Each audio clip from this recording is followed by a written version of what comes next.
A very good afternoon from Taiwan. The conference will begin in 2 minutes. 各位与会朋友，下午好。会议在2分钟后即将开始。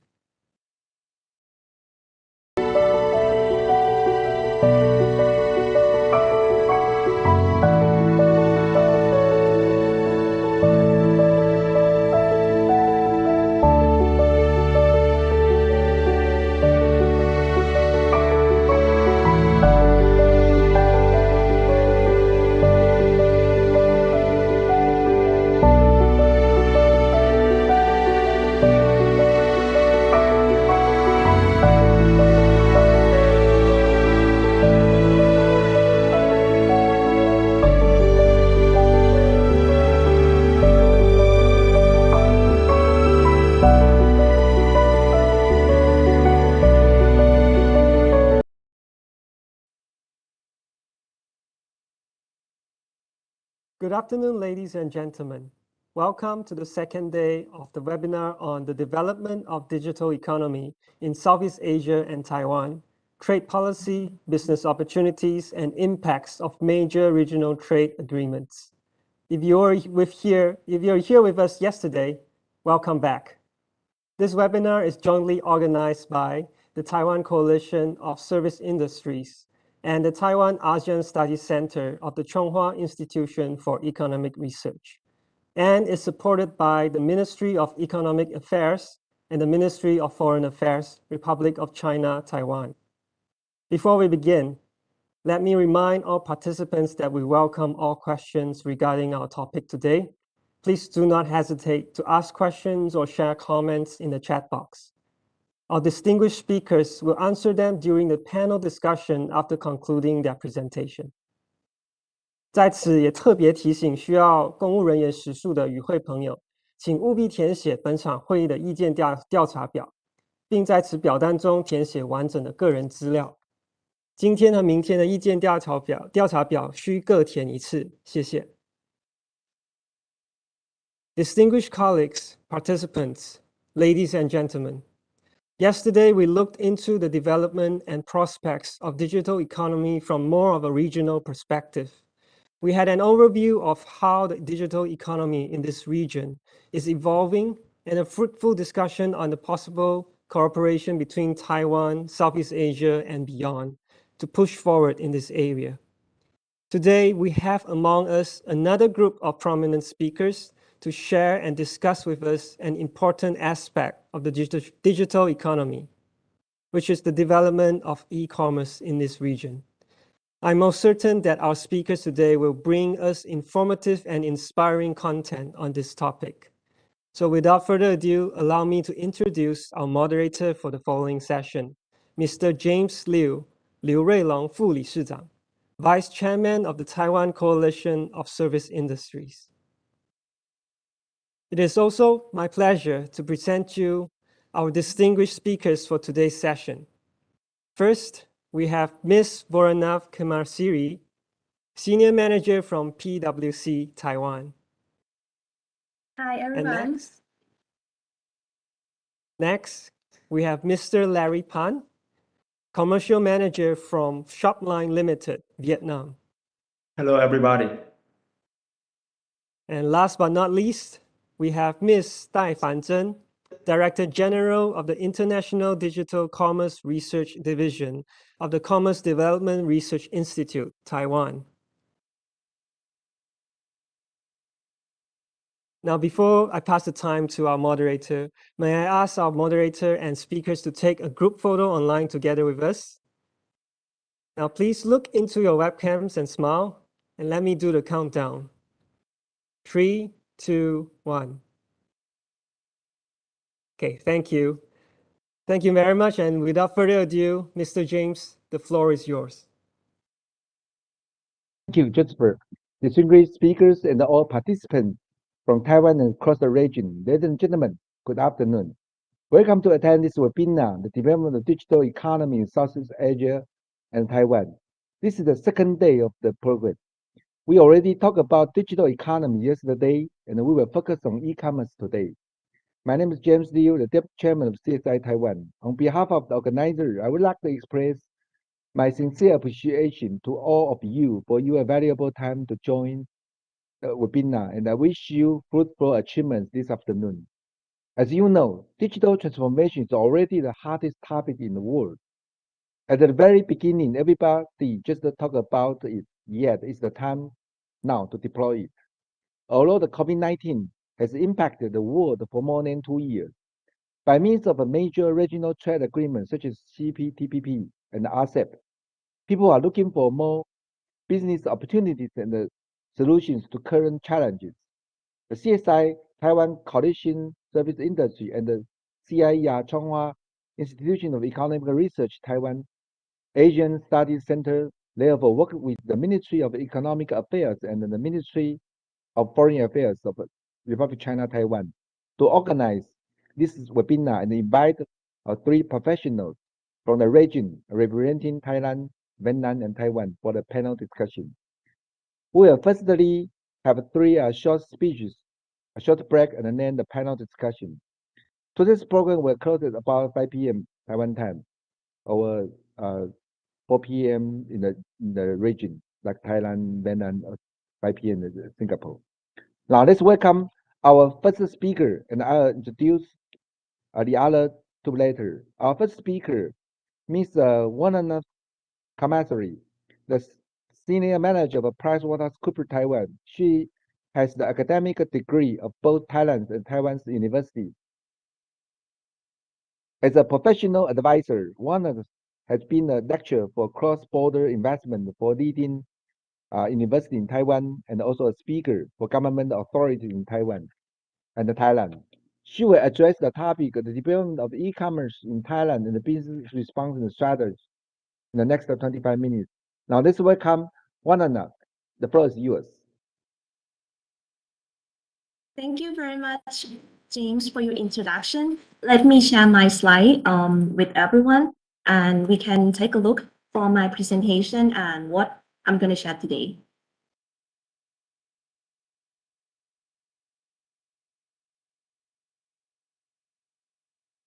Okay.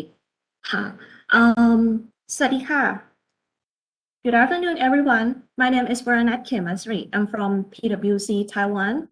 It's really my pleasure today to be invited as a speaker of this webinar. Today, I would like to present and share the topic with the development of e-commerce in Thailand and business response and strategies. First of all, I would like to thank all organizers and the co-organizer, including the sponsor of this event. I believe the digital economy is the interesting topic of our business among the region, no matter what in the Southeast Asia Pacific or all over the world. Let's start with my background and my experience. I'm responsible for the cross-border investment like the introduction before. We assist a lot of Taiwanese companies to invest in Southeast Asian market. And also we also help our client to list in Taiwan stock market and also overseas markets as well. Today, my topic, I will cover for the full agenda. The first one, I will let everyone take a look for the overview of e-commerce survey in Thailand. This survey conducted by the Electronic Transactions Development Agency that we call ETDA. The second part, I will let everyone to get into more detail. We can see what is the next normal consumer of e-commerce, what the consumer behavior will look like after the pandemic. The third part, we will take a briefly look in the deal structure. Why the deal structure will be the important business trend in the e-commerce. The last part, I will give the high-level introduction and the brief understanding about Thai tax and legal update. When you take a look at the e-commerce, what is the thing that you need to consider? Let's start with the first part, the survey from ETDA. Last year, our Thailand ETDA conducted a survey to interview 900,000 companies who register under the Thai government database. The question that we asked them is, what do you think about your business so far? And what is your strategy, also the value of your business in e-commerce? We can have a look for the graph on your left-hand side. Based on the e-commerce value, what I would like to emphasize is, we can see that the value and the figures from 2020, significant drop from 2019. I think the question that come up to your mind might be, why? Because the pandemic should help a lot for the e-commerce and everyone transferred to use the online platform. However, in Thailand, tourism industry really important for our economic value. When the pandemic hit Thailand, it affect a lot for this particular industry. So the consumer behavior, they cannot book through the online platform. Let's say the hotel booking, airline, or other kind of related services. That's why it's also affect to the e-commerce value of Thailand. But when we take a look for the e-commerce value by category, you can see that the majority of the value by category is for B2C. I think this part is quite common for every country, including Thailand as well. However, when you look into detail, when we compare between B2G, B2B, and B2C, you can see on the graph that the trend of B2G is the upward since 2017 to 2021. Because for Thai governments, they also try very hard to digitalize all government services. For example, you can pay any utilities fee through the online platform, or you can apply for government subsidies for the online platform as well. This is the very big thing for the Thai government that they try to conduct the Thai Stand 4.0 and also the Smart City Plan in Thailand. This is also the business opportunity for among all foreign investors that are looking in Thailand for the e-commerce industry. And we take a look when we see the value of e-commerce by sales channels. The first one is e-tailer, which means the website or the mobile application that implement by the store themselves. This part always stands as a major sales channel in e-commerce in Thailand. The first thing that I would like to emphasize will be the social media or the social commerce. In Thailand, the most popular social commerce based on the survey is Facebook, because Thais also rely a lot on Facebook when they want to shop or buy or see the influencer to share their opinion of the product.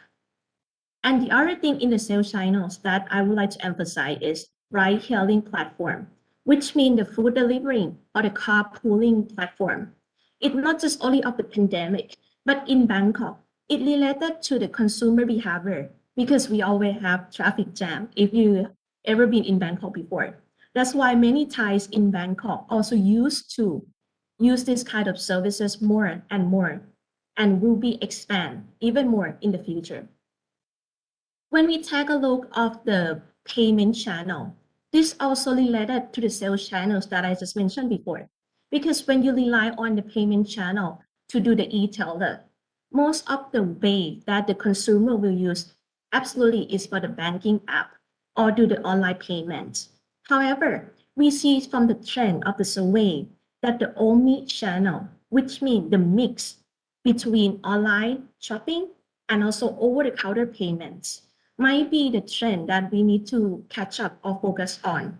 Because now in Thailand, many department stores, they can let customer buy things online.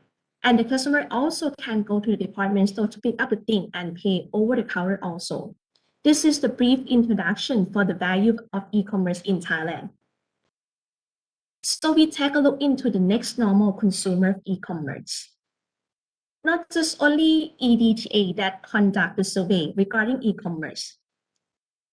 Our PwC Global also conduct the survey to ask the consumer in 26 territories all over the world, include Thailand as well. Our survey asks the consumer what the perspective, what to think about their behavior or the consumption after the pandemic. We found out the most 6 significant findings, as you can see on my slide here. However, today I would like to emphasize 2 things, which include smartphone. Shopping is at historic high. And the other part, data privacy is key to consumer trust. Let's start with the smartphone shopping. I think this is a trend for all countries, including Thailand, that more than also a half of people or the consumer, they change to rely on the mobile or smartphone for the shopping or the consumption. But The first question that the clients also ask us is, so maybe we just should ignore or just maybe erase our brick and mortar stores, which mean the physical store. That you need to build up, go in and pick up the things, and we just go online.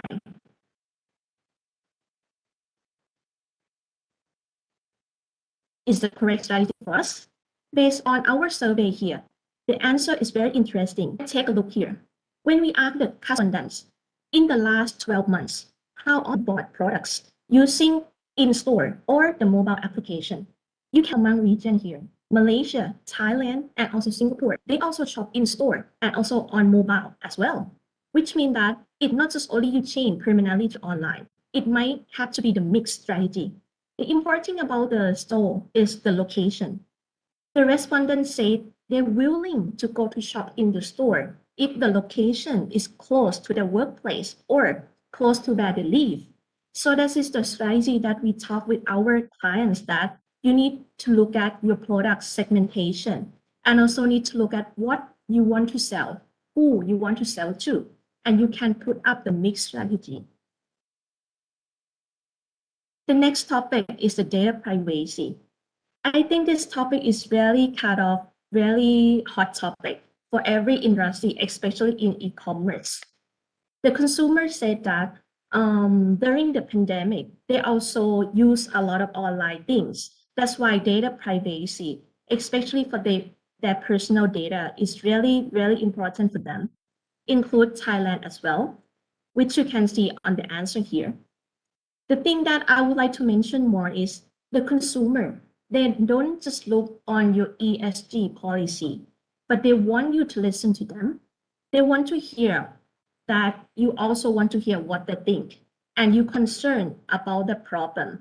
This is the way that we figure out that you can build the consumer trust, and this trust can influence how can they buy or not buy your product.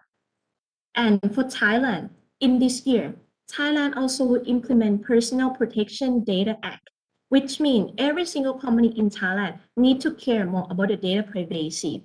I will talk about this topic in my last presentation. For the data privacy, we come up with one word, which called conscious consumerism. What is this? Which means the consumer, they don't just look for the product and the price like before. What they think is beyond that. They also think about the sustainability. They also look at your brand, at your company. Do you have the plan for the long-term sustainability? Or you have some social responsible? This is the key point that consumer also puts in their mind when they want to make a decision, will they buy your product or not? And not just only the B2C that we talk about here. For the B2B or the manufacturer, our PwC US also conduct a survey and also public the research that maybe this is a time that manufacturers need to consider and think about how can they change from the old school way and implement some e-commerce program. We understand that it's not that easy for B2B because the product that we sell is not a common that we sell to the individual customers. That's why we have the concept which called capture value through your e-commerce. What does this mean? You can look at the diagram here. Let's say if we want to have the value that you want to put up some content channels, which means you want your client to understand more about your product. They can do the research online and put up with your digital marketing. This part, you can use the e-commerce program to put it more and rely on e-commerce more. However, in the thing that you must need someone in person, for example, some complex products, also some after-sale services that you need someone to talk with the client. That part, it might not be the thing that you want to have some e-commerce strategy. So we conclude that not everything can be done at once, but this thing, it will work for your long-term consideration. And the third section that I mentioned before, we will take a look at the deal structure that reflect in the e-commerce market and also in our consumer markets as well. Based on our survey to the global M&A trends, we see that in global and also in Asia Pacific, you can see on the graph here that the trend of the M&A in consumer markets and also in digital economy is in the upward, increasing more and more, especially in the retail and consumer section. What is the reason behind that? The reason behind that is when you need to go to the new markets, especially when you need to sell something online, you might need a partner who can understand the local market, who can speak the language, especially in Southeast Asian markets. And also you need the resource that can support what you don't have. That's why M&A will be the trend that business will use as the next strategy for their e-commerce expansion. So we can see in Southeast Asia and also in Thailand, Alibaba also acquire and invest in Lazada, and they also expand a lot more and more. Same as in Thai, we have the company that called A-Commerce. This company also is in the process to list in Thailand stock market. A-Commerce also say that they plan to acquire the company in Vietnam and also in Malaysia to expand their business throughout Southeast Asian markets. Not just only the M&A part, for the joint venture is also the trend that we can see obviously in e-commerce in Thailand. For example, PC Home, who is the leading firm of e-commerce in Taiwan, also partner with Qualcomm in Thailand, so they can expand and enter e-market in Thailand easier. Same as the Thai side, Central Group, who is the leading retailer in Thai market, also partnership with JD.com from China, that they can make and expand their e-commerce platform to all Thai consumer and perhaps also can expand to Southeast Asian markets as well. So you can see the trend of the deal structure influence and affect a lot for the e-commerce and consumer market in Thailand.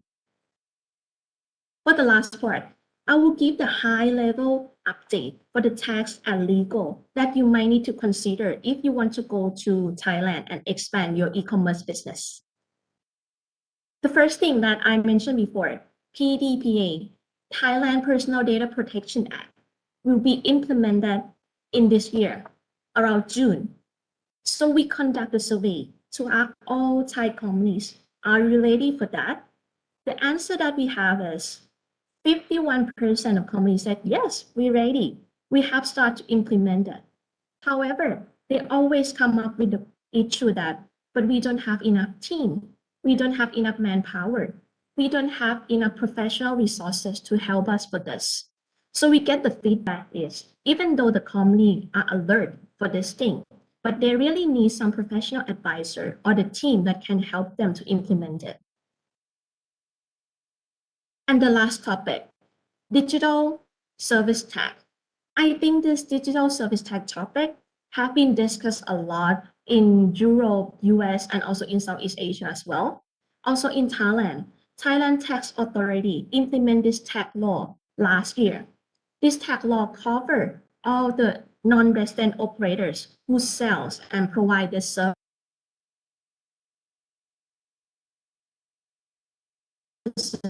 outside Thailand. Only focus on the value added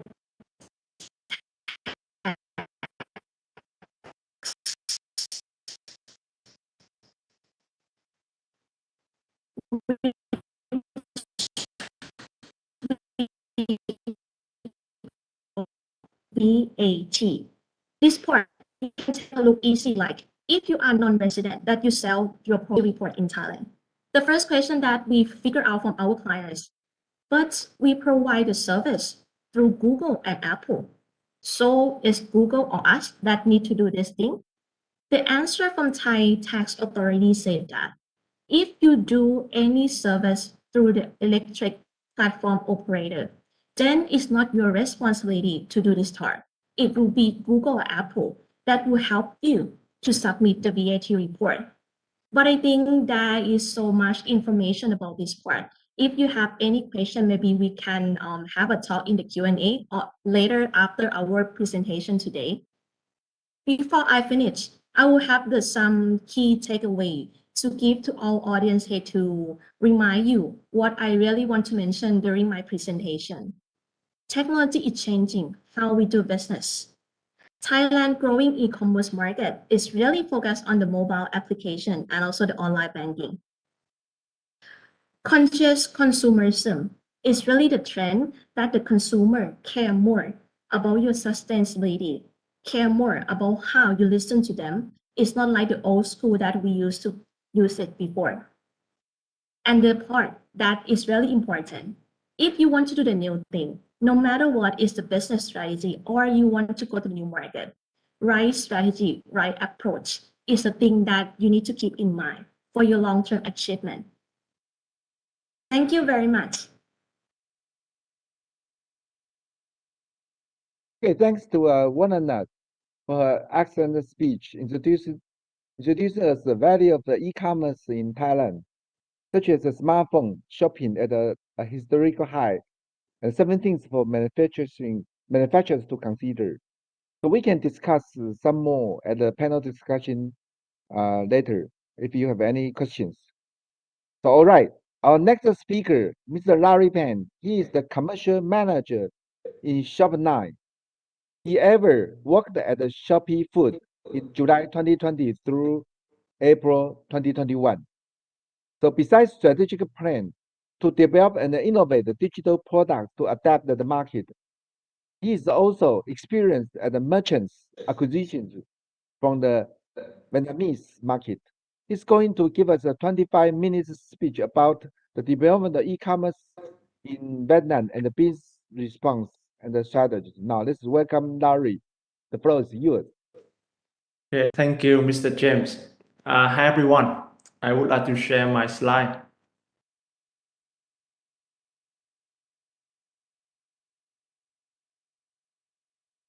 Okay, good afternoon, everyone. My name is Larry. I'm from Vietnam. And today I'm very honored and proudly to join the webinar. And thank you for all the organizers. So a little bit of an introduction about myself. I'm currently working in Shopline as the commercial manager. Actually, Shopline, we are operating in Taiwan and other Asian countries, including Vietnam.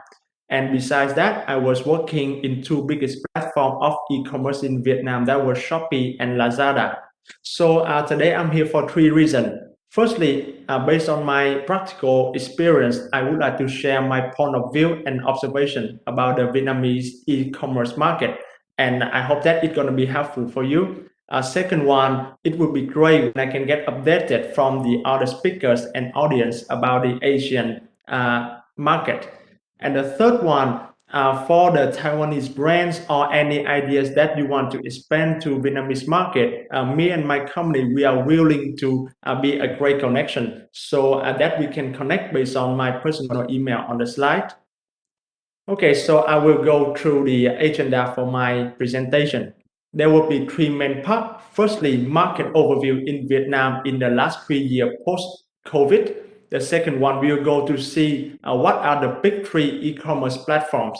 And the third one, I will pick the very popular trends in Vietnamese market last year to show you. For the first part, market overview. Firstly, last 2 years, I think that Vietnam and other countries, we suffer the pandemic of the COVID-19. So in the last 2 years, actually we have 2 phases. 1.5 years, the government decided to go with the policy of zero COVID. And after that, in the last 6 months up to now, the government switched to the adoption to the COVID. So actually in 1.5 years with zero COVID, that was a very major event that motivated the e-commerce market in Vietnam that adopt to digital transformation faster, because there was some big months, there was 2 months that we totally locked down, and me and my family or everybody, we cannot go out even to buy food. only the shippers are allowed to go. So that you can imagine that without the mobile app or the e-commerce, we cannot actually survive good through that pandemic. So here's the roughly potential market in Vietnam. So last year in 2001, the market size of Vietnam was $21 billion. That was the third ranking after Thailand and Indonesia. But during 5 years up to now, it was predicted that the Vietnamese market can be the second biggest market in Southeast Asia that can reach $57 billion. Why? Because that prediction was based on two reasons. Firstly, the amount of new users in Vietnam can be increased a lot. And the second part, with the current user, their spending on e-commerce can be improved much more. I will show you more on the four elements on the picture of the right-hand side. 70% of population in Vietnam access to the internet. It means that we have the room for 30% more of users to access to the internet. About the adoption speed, 8 million new users connect to the e-commerce in the first half of 2021. It means that 8 million equals somehow to 8% of the population. And also for the current online user, 70% of the consumers spend only around $250 per year. And that number, I strongly believe that it can be increased much more compared to our salaries. And also the fourth element is very important, Gen X, which is the older generations, and non-urban, which are usually two.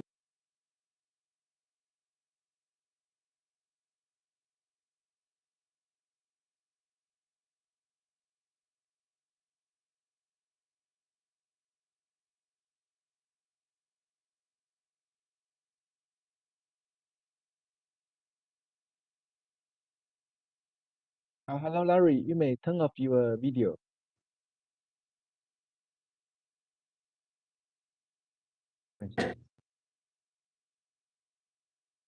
Hi, Larry. You may turn off your video. Okay, I actually turn my video on. you can turn off your video. Turn off.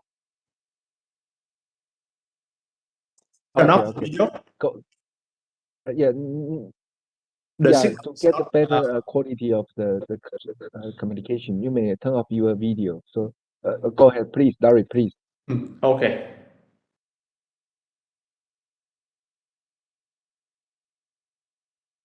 Okay, I continue with my slides. So this is the overall potential market in Vietnam of the e-commerce. So now I will go to the more detail about the three biggest platforms of e-commerce in Vietnam. So in Vietnam, we have actually more than three, but there were on the screen was three biggest platforms in Vietnam, which is Lazada.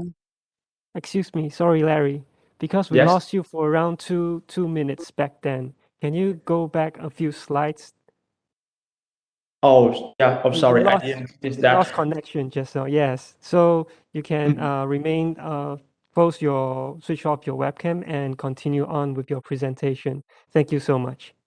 Yes, okay. Oh, sorry for that one. So just It's okay. there is the connection issue. Okay, Yes, so yes. you can see my camera and the screen also, right? It would be better if you switch off your camera and jump back a few slides. Okay.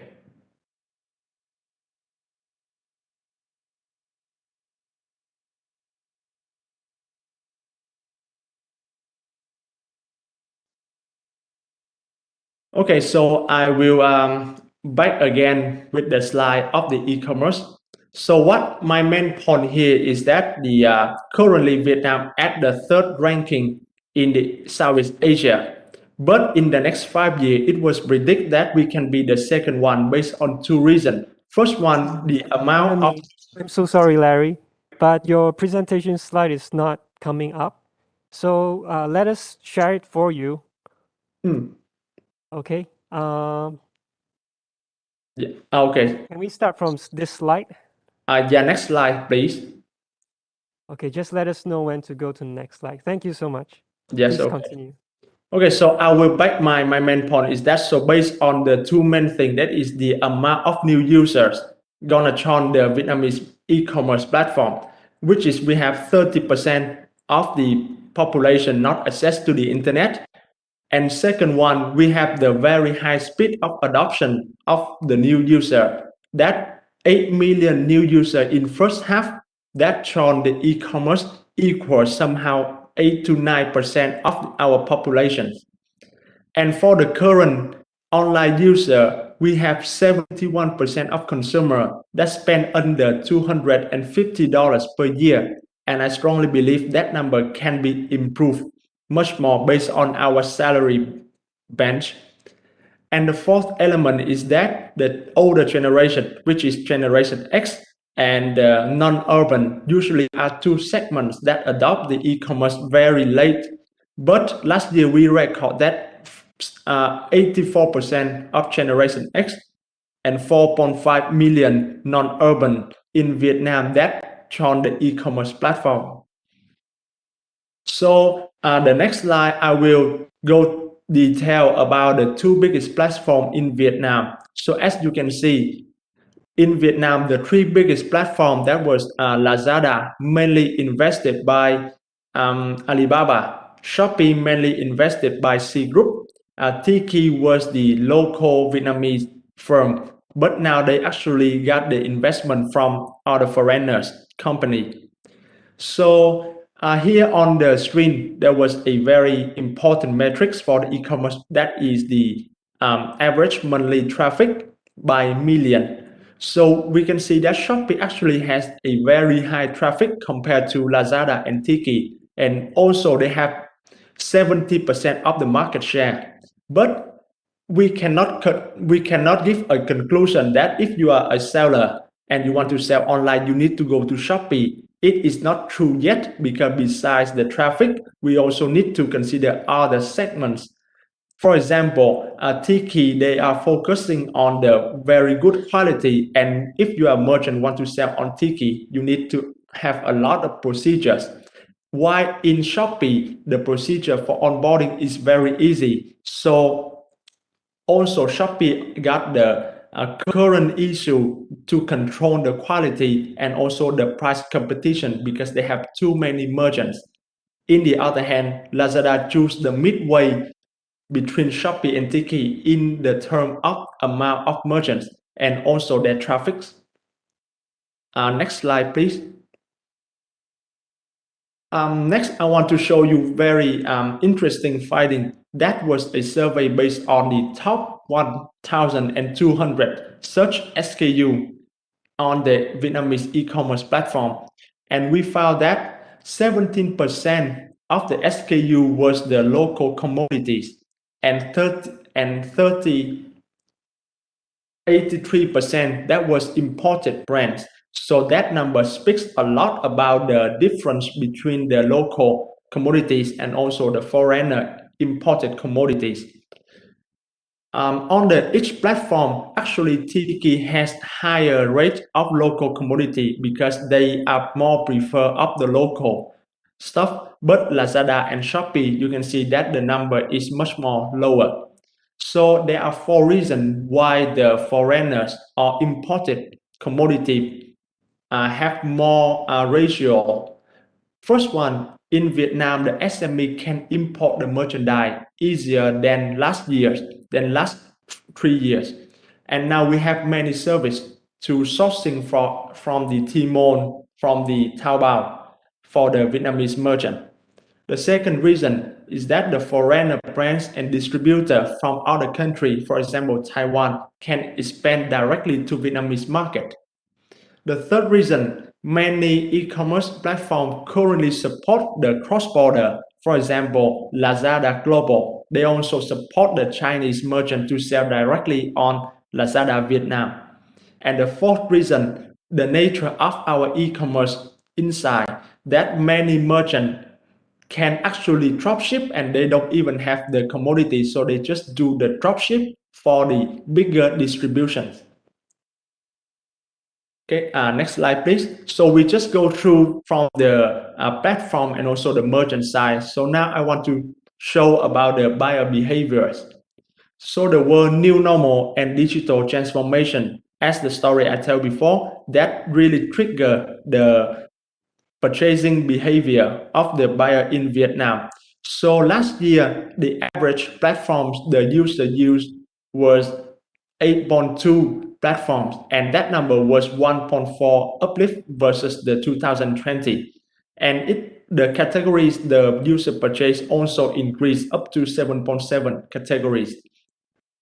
The spending per online user every year was $240. And one more important thing is that most of the payments in Vietnam, the buyer prefer the cash on delivery. 78% was cash delivery. That number compared to other in Asia is much more higher. But compared to 2020, that was 89%. So it was slightly dropped down. Next slide, please. So about the buyer behavior. So when the buyer in Vietnam, they go online, here is some criteria that they prefer before they make a decision to buy. The first one was the brand name of the e-commerce platform was the very important thing. So that Lazada, Shopee, and Tiki was actually the three trusted platforms in Vietnam. So for the second, we can see the number is very equal, that including promotions, logistic policy, cheaper price, and brand name and quality. I will pick the logistic, for example. Lazada and Shopee in the last 2 years, they strongly give the key message that when you buy online, you are free ship.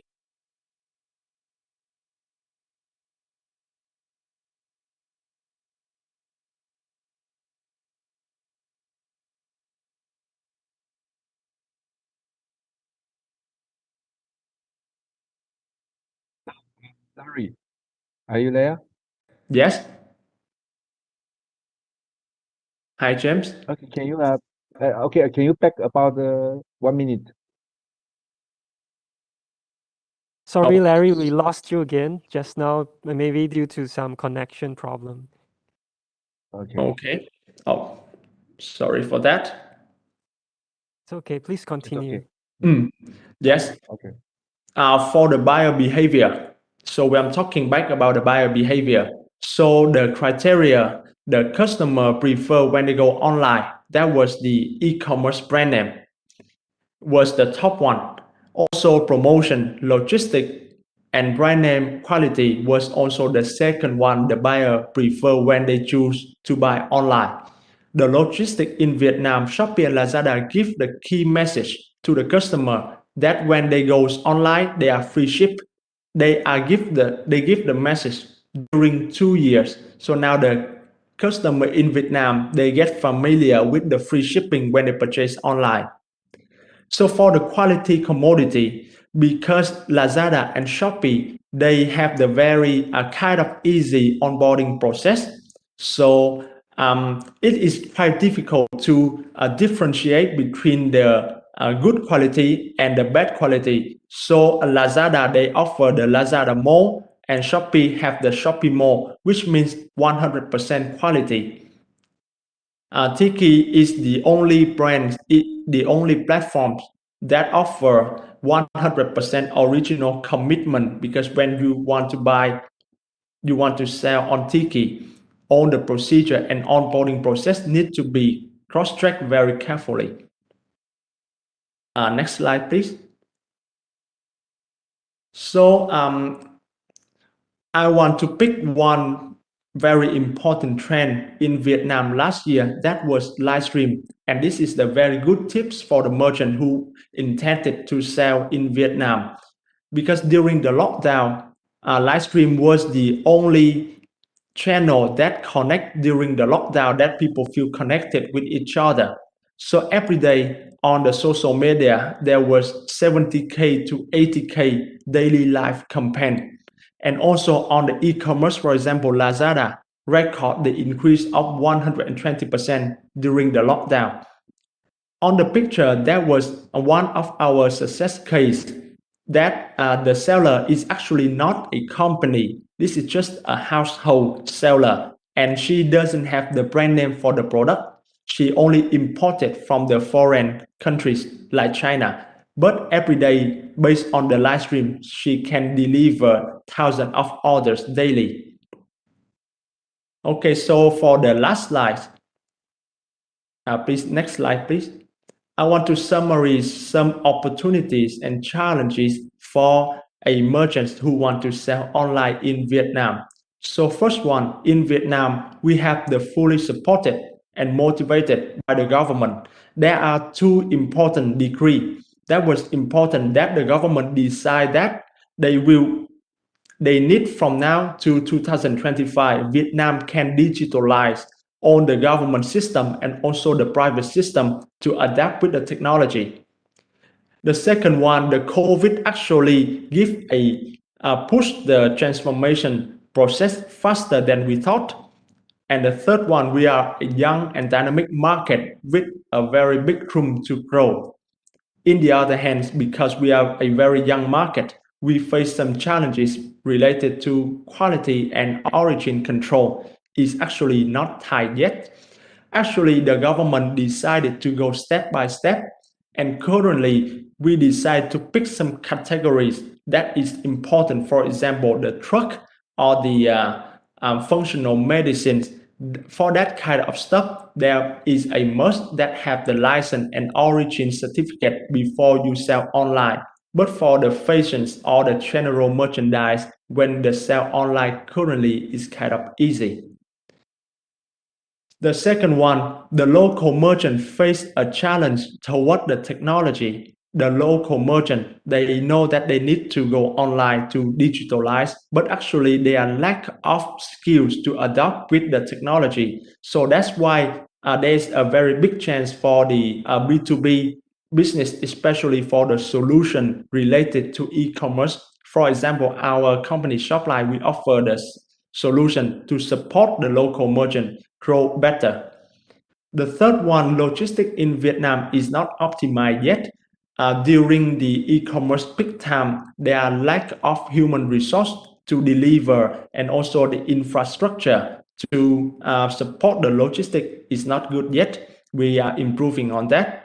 And the fourth one is also the cash on delivery is still high. So that can impact the high cancellation rate, and also the recognized from the money that the shipper received. So it's gonna be more complex.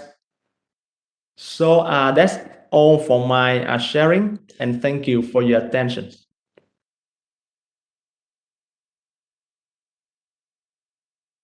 Okay, thanks to Larry for his excellent speech.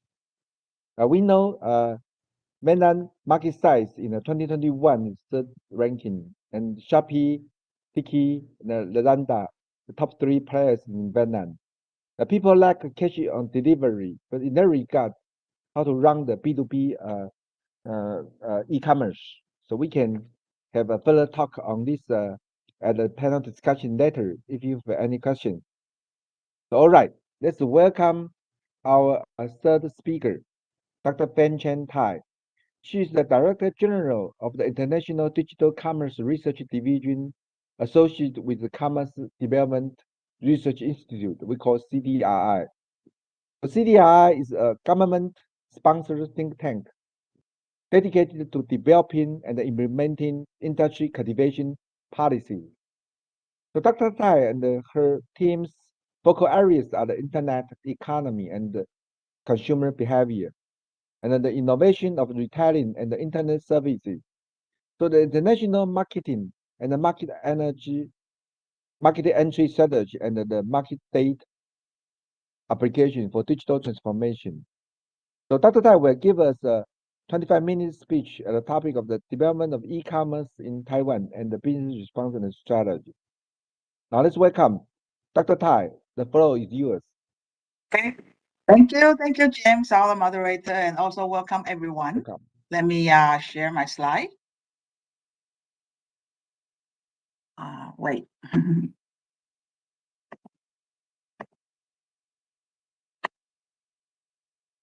Okay.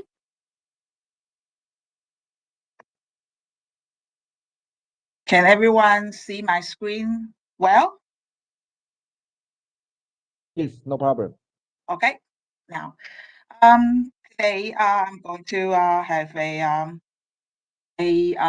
brief talk on the development of e-commerce in Taiwan, and also we'll talk about business response and strategies. Wait. Okay. And we have three parts to cover today. The first part will be the overview of e-commerce market in Taiwan. And also the second part will discuss briefly about the impact of COVID-19 in Taiwan. And also the last part will talk about business strategies. First, in Taiwan, this statistics is conducted by our Department of the Statistics in MOEA, Ministries of Economic Affairs. You can see the bar. The bar shows the total retail sales in Taiwan, and also the physical sales, and also the internet sales. So you can see that the physical store total stores reach to total revenue of retail sales reached to about 10,000 billion USD. That's roughly translate to 340 USD billion in USD. And then the internet sales about 9% of it, around 919 billion and New Taiwan dollar in sales. That's about 9% in 2021 last year. But I know that in the bottom of last year, the percentage already, the penetration rate already breached 10%. And this shows the economic e-commerce penetration share of all sales transactions. This number conducted by We Are Social. I use the statistics number from their digital report. It's because they conduct the same research methodology across over 150 countries around the world, so that we can compare Taiwan's number with other countries under the same standard and definition. So you will see that the penetration rate here stay in 2020 about 9% in Taiwan. That's ranked about number, I believe, number 1, 2, 3, 4, 5, 6, 7, 8 around the world. And the highest penetration rate in 2020 is Denmark. Countries in the North Europe countries, that in 2021, probably the same during the past 2 years. So in Taiwan, the total value of B2C e-commerce is about 27 billion USD. This one is in USD. So that's pretty much the same, approximately the same with the statistic number we see in the last slide. And then the growth rate is 13%. And then the all the e-commerce spend, it's about the 70% of all the retail spend, the penetration rate share in retail B2C mode. Okay, you will see that the next slide is the m-commerce. Our speaker from Thailand talked about mobile shopping. So the mobile commerce in Taiwan, it's the penetration rate is almost 60% of all the people actually buy things from mobile devices. That is also ranked number 8 around the world. You will see our friends from Thailand and also Malaysia, Philippines, Indonesia are the top 5 around the world. And then mobile share of all e-commerce transaction value is 40% in Taiwan. People spend around 1,800 USD per year on e-commerce. Okay, let's compare Taiwan's e-commerce environment with the world standard. You will see on the top of our slide is with the Taiwan's number, and then you will see on the bottom is the world standard. So pretty much no surprise that Taiwan, the number are what consumers spend on the internet is pretty much close to the world standard, except that compared with the world standard, Taiwanese actually watch less television and actually use more internet. That's because our youngsters actually watch television over the internet, actually. And then Taiwan's e-commerce is very booming and also very well developed, thanks to our robust infrastructure and also development environment. So you will see that our internet or e-commerce penetration rate is actually around top 10. So the environment includes that we have a cloud service for invoice, and also we have a very efficient and cost-effective logistics system. And that actually, thanks to the quality of our delivery service company, also one very distinguished factor is our convenience stores. For many of you who haven't come to Taiwan yet, if you ever visit Taiwan, you will see that convenience store is a very important, very distinguished factor in Taiwan, because we don't have actually grocery store here. We have convenience store. The big difference between grocery store and a convenience store is that grocery store is the small stores that you can buy things there around your street corner. But convenience store, actually, you can do much more than just buy things. That's why we call it convenience store. You can do your laundry there. You can develop your photo there. You can pay your bill there, and also you can pretty much do everything there. So the convenience store actually act as a pickup location for e-commerce products. And because convenience store is so much intensive in Taiwan, everybody can find a convenience store around their corner, under their residence or office building. So the e-commerce products can be just delivered to the convenience store and wait for consumer to pick up there. So that's why at the delivery service, the cost is largely dropped, and because we have this infrastructure there. And then I know that like in Singapore, they have seen posts that offer the self pickup machine or the site there, and then that is not necessary, or that is not less popular in Taiwan, because consumers can just pick up their packages in a convenience store around the corner.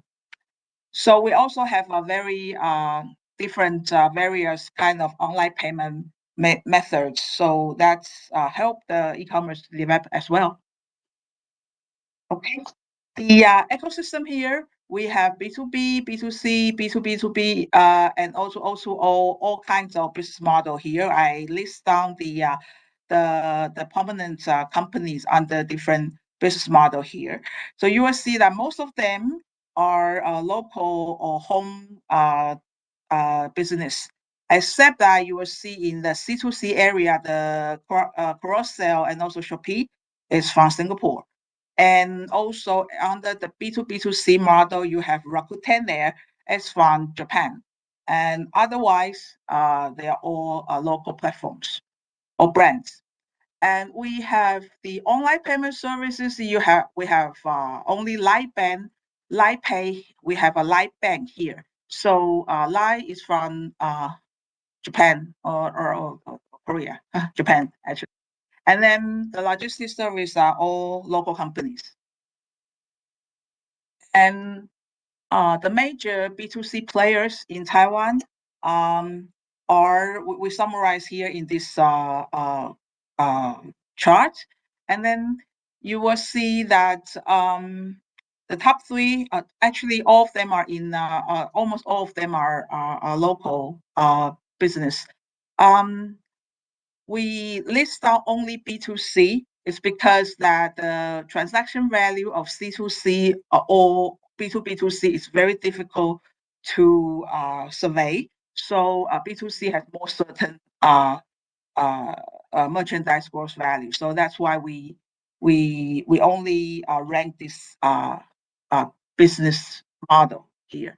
So the number one is Momo, and number two is PC Home, and the number three player is ET Mall. All these three top three, including Yahoo, number four, they all have double-digit growth in the past 2 years. And then we come to the shopping behavior here in Taiwan. Again, I use the Taiwan's number to compare with the world standard. So on the top half of the slide, you will see Taiwan's number there, and then compare with the bottom of the slide is the world average. You will see that all the number are no surprise. Taiwan is a bit higher than the world standard in the search online or the purchase online or everything. But it's good, except one thing is I actually highlight that. It's under the category of visit an online retail store on the web. Taiwan consumers actually visit less than world standard. 90% of all the consumers around the world visit online stores, but not Taiwanese. We have only 77%. That is because the definition of online retail store means the brand stores, not the e-commerce platform or e-commerce marketplaces. Taiwan consumers prefer to shop on e-commerce marketplaces rather than to visit individual brand retail store. So that is a bit different from the world standard. Also, I believe that's different from what our Thailand speaker talk about. In Thailand, all the e-tailers are more like this online retail store. E-tailers are about 40% of all the transactions. Actually, the social commerce come next. The marketplace is actually not so much in Vietnam. So in Taiwan, the marketplace or the e-commerce platform actually sell the most e-commerce transactions. Okay. And then on the weekly online shopping activities, we'll see Taiwan consumers spend a lot of time or the percentage of all consumers actually over like 30% of consumer actually buy grocery over online, and that you will see more clearly on the product categories. You will see that on the food categories in Taiwan actually have a highest growth rate of 80%, 38% of growth rate compared with last year. So that is, of course, the effect of COVID-19. We'll discuss that later. You will see more numbers. And when it comes to the purchase drivers online, you will see that the number one purchase drivers online is actually free delivery. It's not to say that you have to offer free delivery in Taiwan. It's more like a free delivery is already the standard service in Taiwan. You have to have. Businesses have to offer free delivery in Taiwan. Otherwise, consumers will not even consider to buy from you. And And actually, I see that our speaker from Larry from Vietnam actually talk about the same thing, that Tiki in Vietnam already offer a 2 hour of fast delivery in Vietnam. That's the same in Taiwan. Consumers consider not just free delivery, they want fast delivery. So in Taiwan, the top 3 e-commerce platform like Momo or PC Home, they already offer a 6-hour delivery service in the metropolitan area. Okay, that's about the overview of e-commerce in Taiwan. And then we come to the second part, the impact of COVID-19. The first one I want to point out is COVID-19. Actually, we see the same report from Vietnam, from Thailand, from across the world, report that the COVID-19 is an accelerator for consumers to adopt e-commerce. But not just like that. In Taiwan, the other thing that has been accelerated is the food delivery service. That is the number one thing that actually COVID-19 changed e-commerce here. That this is a Google survey last year on Taiwan consumers. That over 84% of shoppers start to try new with e-commerce fulfillment mode during COVID-19. That include the food delivery, the store pickup. The store pickup actually refer to the fresh food e-commerce, or the or you can see agriculture, agri-food e-commerce to try the store pickup service. And also to-door delivery, also fresh food delivery. These are all we see the most growth or the new adopters during COVID-19. That also has something to do with the lockdown. When our Larry talked about that, when you lock down, people cannot go out to buy food, so they start to use food delivery. And the second, and another thing that worth of notice is that the food delivery service like Uber Eats or Foodpanda in Taiwan actually solve the last mile delivery problem to supermarkets or hypermarkets here. So that in times before COVID-19, the supermarkets here like Carrefour or the convenience store like 7-Eleven, they all try to do their e-commerce website. They'll try to sell to consumers through e-commerce, but they have a very high cost in the to-door delivery system because businesses like Carrefour, their logistics system is built around the stores. They don't have a two-door logistics system in place. So for them, for supermarkets or hypermarkets, for them to build up that last mile delivery service is very costly. But thanks to COVID-19, that Taiwanese consumers start to use the food delivery service. So now they can, like Carrefour, they can cooperate with Foodpanda already to use Foodpanda service to deliver their fresh food product to the consumer stores. Okay. And then so this one to show you the trend of the online retail also compared with the total retail. You will see in the orange line is the growth rate in the past 3 years, past 4 years about the total retail growth. It's really flat. During the COVID-19, like the 2020 year of 2020 actually dropped to pretty much no growth.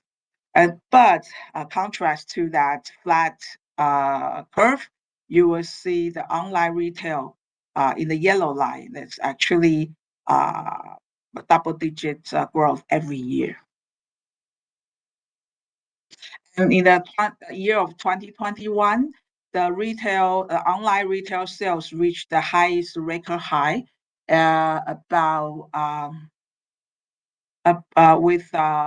24.5% of increase. So that's why I say that the penetration rate of e-commerce through all the retail value is pretty much over 10% already. During COVID-19, this is another survey conducted by Kantar, actually asked consumers the change of their shopping behavior during COVID-19 in Taiwan. So over half of the consumer will spend more online. And also the new adopters of online shopping is those group who are over 40 years old. That makes sense because those consumer, those demographics are not so keen to shop online compared with youngsters, young group, but they are forced or they are accelerated during COVID-19. And then of those people over 40 years old, you can already see on the bottom that their family structure is they have kids, small kids under 12 years old, or they live with their parents, with family members who have elders over 65 years. And then the survey also asked if your habit of online shopping will continue after COVID-19. Actually, over 70% of all the respondents say that they will continue to keep this shopping online behavior after COVID-19. And then in the COVID-19, actually, no surprise that people spend more on food and grocery category, and also the home and decoration because you stay home for longer hours of time. And then we see this trend around the world. So all the major countries around the world report that they will spend more on online shopping, and also the categories that attract the most online shopping revenue or spending is food, home related, and also personal care. Okay, now I don't have much time left, so I'll briefly discuss how business responds to this COVID-19 impact here. The first strategy is that now is the time that for e-commerce for every business. For every business, no matter what kind of business you are in retailing, you are in branding, you are manufacturers, or you are service, you want to consider your omni-channel already. So it cannot avoid e-commerce anymore. Furthermore, you cannot only consider the multi-channel or the channel conflict issue like the old times in marketing textbook. Now you want to consider the consumer-centric model of omni-channel strategy, that you try to surround consumers with your social media, your mobile presence, your web information, and also your physical or online shop. The second strategy is that now business want to consider the e-commerce for everyone. For everyone, I mean that a more inclusive e-commerce model. In the past few years, we see a lot of demographics, as I showed you earlier, that the new entrants or the new adopters of e-commerce in Taiwan are people over 40 years old. This kind of demographic people, they have small kids or they have elder parents. And so for these kind of new adopters, they have different needs, or they want different e-commerce services from e-commerce platforms or stores. For example, they want easier shopping. They don't want to see a lot of KOL or celebrities to dance or talk about jokes or something. Like you saw the social commerce slide in Larry's presentation. They don't want that. That's for young people. They want your interface to be easier and also most efficient. And also they want a trusted service, that meaning that if they want to ask about the products, that they can find people to ask. So that's what I call an inclusive e-commerce. So that when you start to run your e-commerce business, do not just think about to sell these products or services for young people. You will start to think that these people that need your service are more like they have much more different service needs. And then that's why I'm saying that in the last few points, that people over 40, consumer over 40, they want a more friendly interface. They want more product category, not just fashion, cosmetics, or these are for young people. So you should include more product categories like healthcare, like family-related kind of product services. And also, the last one is more surrogate services. What is surrogate services? Remember, people over 40, they have old parents. Like their parents are like 60 or 70 years old. During lockdown, they cannot buy daily supplies for their parents. So that's why they want the e-commerce business to help them, to provide them this kind of surrogate services that deliver these daily supply products to their parents' home. So this is all the things that the e-commerce platforms or marketplace should consider when they face the new e-commerce world after COVID-19, a more inclusive e-commerce business model. And the last strategy is after COVID-19, we'll reconsider or rethink, revisit the value of e-commerce. Just like Larry in Vietnam talked about, without e-commerce, during the lockdown, people cannot even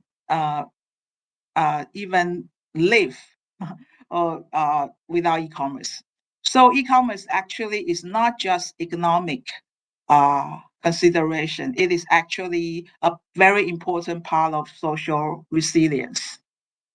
E-commerce is the infrastructure that keeps people and society functional, keep life normal under COVID-19. So it is essential for all the countries around the world to build their e-commerce system as part of their social society resilience structure. And when you think about e-commerce, actually, when I talk about e-commerce, really I talk about the category that actually we see the highest growth during COVID-19, which is food. Food in e-commerce actually is delivered by what you see in the screen on the left bottom. No, sorry, the right upper right. You will see that the food in e-commerce actually is delivered in a food basket form. This food basket is actually picked up and boxed by people in the left part. You will see that an operator in the warehouse actually doing the pickup service for the consumers. So actually you will see that the person there wear a very heavy coat and also the hat. It's because that the fresh food need to be stored under a 0 to 5 degrees Celsius cool environment to make them fresh. So this kind of environment is not suitable for actual people to work there for a long time. It was actually it's too cold. So the people work there will make a lot of error, make a lot of mistakes.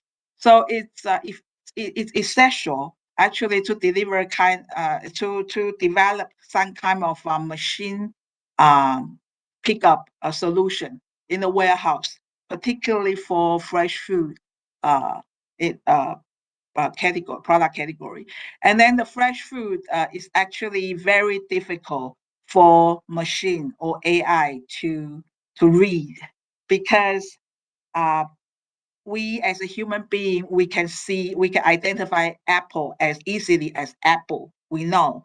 But you know that just meaning by apple, there are like 20 different kind of species of apple. They are all in different shape or in different color. So it's very difficult for machine to actually learn what is apple. So that is why I say that in this, when we talk about e-commerce as a part of society resilience, we talk about fresh food or agricultural product e-commerce. That is very essential for to keep society functional under COVID-19. And this fresh food e-commerce, we need better solutions in assortment, pickup service, warehousing service by machines, not by human.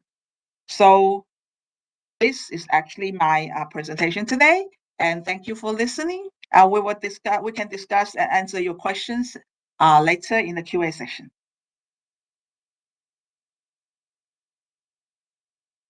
Okay, thanks to Dr. Tai for her excellent speech, introducing a variety of e-commerce service, including B2B, B2C, C2C, B2B2C, and O2O, and so on.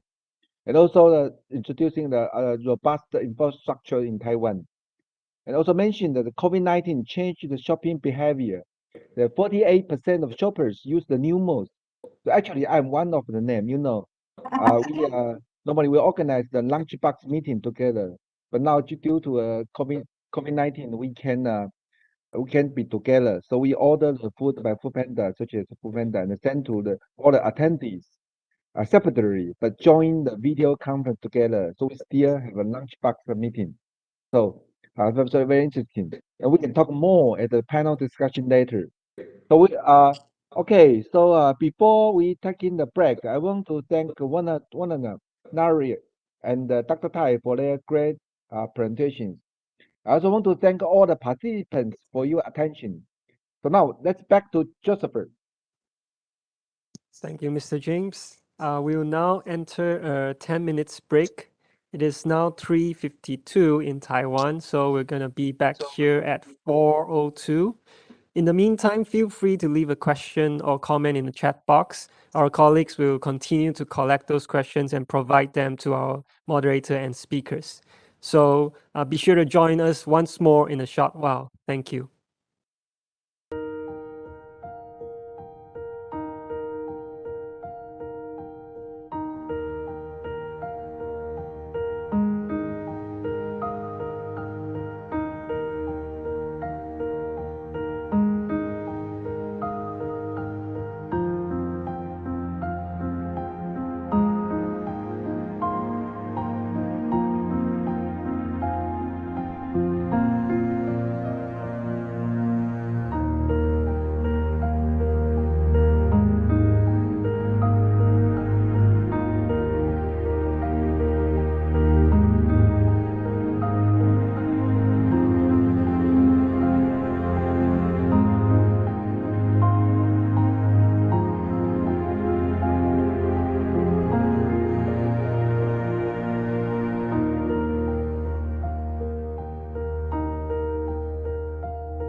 Welcome back to the webinar, and many thanks to the audience for all the questions and comments. We have collected quite a lot. I believe the panel discussion will be a very fruitful and interesting one. Let me pass the time back to our moderator, Mr. James. The floor is yours. Thank you, Jasper, and welcome back to the webinar for the panel discussion to further exchange viewpoints with our panelists. If you have any questions about the presentation for any of the panelists, please feel free to raise your questions now, and I will forward them to our panelists for you. My colleagues have collected questions sent to us earlier, and also the questions posted by participants at the chat box in the previous section. There are some very important questions. I'd like to invite our panelists to respond to these questions according to the questions addressing to them. The first question, I suppose, addressing to one another. You mentioned about 7 things for manufacturers to consider when building up an e-commerce program. Do you have any advice for Taiwan manufacturers who are selling or plan to sell their products online to Thailand or other Southeast Asia markets? One of the please. Thank you very much for your question, James. I think this question is really important point that we got asked a lot for our Taiwanese business. For our point of view, and also based on our survey, we think there are 2 important points that Taiwanese business can look at. The first one is, like I mentioned during my presentation, is about your product segmentation. Because for B2B, some products, such as something that require a lot of technology involvement, also some person that need to train or do the testing of the product, that kind of product might not be the thing that you would like to put or do it online. However, some product that Taiwanese business sell overseas, let's say for the auto parts or the some replacement part, we think that that kind of thing, you can do more than you can plan more to sell it online, not only rely on the sales in person. And the second part, we will add, when you look at the digital economy to B2B, we think the digital experience is also very important thing that you can do at the current point. What I mean is, it's not just only the thing that you put the catalog overseas. Some business now, we just put a lot of visualization. For example, you can record a video or do some 3D testing or some product testing that your clients in overseas market can look at your website and can get into more and get in touch with your business, even though they are not in Taiwan. And more thing that I would like to top up for my point is, it's not just only for the visualization itself. When you see to the market, when you want to sell to the market that they don't speak English, for example, Vietnam, Thailand, or many countries in Southeast Asia, we think that the local language on your website will impact a lot from the digital experience that consumer will get from you. So we advise that during the process of the presentation that I say, maybe you need to understand more about local requirement and some needs that you can put in the particular perception in your digital experience. That's all my question for this. That's all my answer for this question. Thank you, James. Okay, many thanks to Wanda for her good advice. And then I have a question for Larry. Vietnam is a varying Asian factory. Can you introduce the current B2B e-commerce market and its potential in the future? So Larry, please. Okay. So for the B2B market, in my presentation, I talk a lot about B2C. That also give the information that B2C e-commerce is very potential. On the B2B side, in 2020, we record the market size was only 150 million compared to 11.8 billion of the total e-commerce. So so it plays a very small ratio. So the reason is that actually the merchant adapt to the technology quite slow in Vietnam, as I mentioned in the challenges. But the point when we mentioned about the number of merchants, last year on the e-commerce platform record that there was a big increase in amount of merchants. So we can say that the B2B market in Vietnam started very slow, but it has a lot of potential. Because we have more merchants now goes online, they need a lot of aspects to support related to material, related to online solution that the other business can offer to them. So in Vietnam, as my observation, different from B2C, when the B2B platform, they will choose a more special segments to develop. For example, for the fashion, they will choose only the fashion categories to build the platforms to support the fashion sellers. Or the pharmacy, they will build only for pharma to support the local pharmacy. It means that we have a lot of category that is not deployed yet. So yes, we have a lot of room to grow on that. And also one success case for local company, that when the local company, for example, we have the Masan, the biggest retail company in Vietnam, that have around more than 1,000 stores in Vietnam, that only go for B2C. But when last year they start to B2B, that they use that material they support for the customer, now they switch that to support for the other smaller trader or business. So my conclusion is that yes, we have start very slow on the B2B, but in next few years there will be more booming and more merchants will realize that they need more solution and more support from the B2B side. Thank you, Larry. As you mentioned, the slow of the B2B, was it because related to the people used to use cash on delivery? And any for the foreign companies in the Vietnamese market, do we have any recommendation? So Mr. James, you mentioned about the difference between the local commodities and also the foreigners, right? Yes. Okay, so why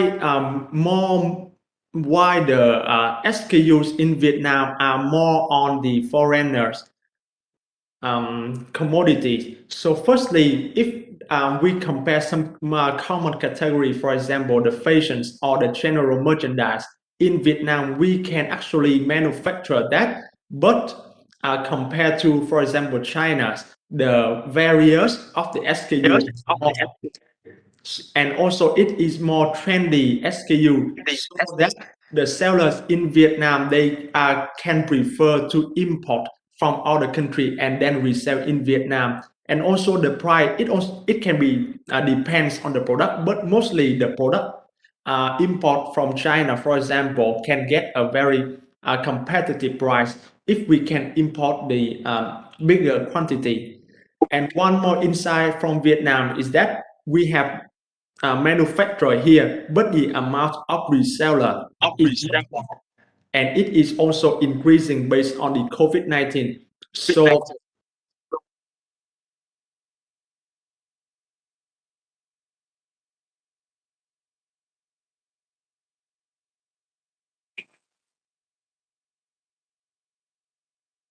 sorry, Larry, are you there? Okay. Larry, are you there? Oh, sorry. Larry's connection is lost. I believe he will come back soon. So next, I can have the question for the Dr. Tai, but firstly, so Dr. Tai, I have a question. The Ministry of Digital Development will begin operating in July, I mean Taiwan. So from a business perspective, what should be the priority agenda of the ministry to promote digital economy and the digital transformation? So Dr. Tai, please. Yes. What the moderator mentioned the Ministry of Digital Development is a new ministry in Taiwan that was begin to operate in July. This is very new to Taiwan, and actually this ministry is more like a the Ministry of Digital Economy and Society in Thailand. Thailand had this ministry dedicated to digital economy and society 5 or 6 years ago in 2016. So for Taiwan, we have this new ministry established. Before this ministry, actually, we have this DigiPlus national policy here in Taiwan. DigiPlus the DIGI stands for development for D, innovation for I, governance for G, and also inclusive for I. They actually stand for the 4 pillars of the national's policy on digital development. The D development stands for the development of infrastructure, so that stress on the enhance the bandwidth to strengthen the security, the infrastructure environment for digital development. And also innovation means the industry, innovation of startups for digital era services. And also governance stands for the open governance, the government's governance methodology for this nation needs to be digitalized. And also inclusive, the last one, actually inclusive means we want to include more population and more citizens into the digital world. Okay, so following that, this new ministry actually will follow this DigiPlus national policy, and it's a very high-profile ministry. Actually, attract a lot of attention from the society. This ministry will have 2 major departments: the Department of Digital Security and also the Department of Digital Economy. So you can see that the Department of Digital Security actually elevate the cybersecurity up to the level of national security. And the most relevant part to the business is the Department of Digital Economy. The Department of Digital Economy actually have 2 major focus area. The one is the ICT industry that actually contain hardware, software, cloud service, infrastructure, etc.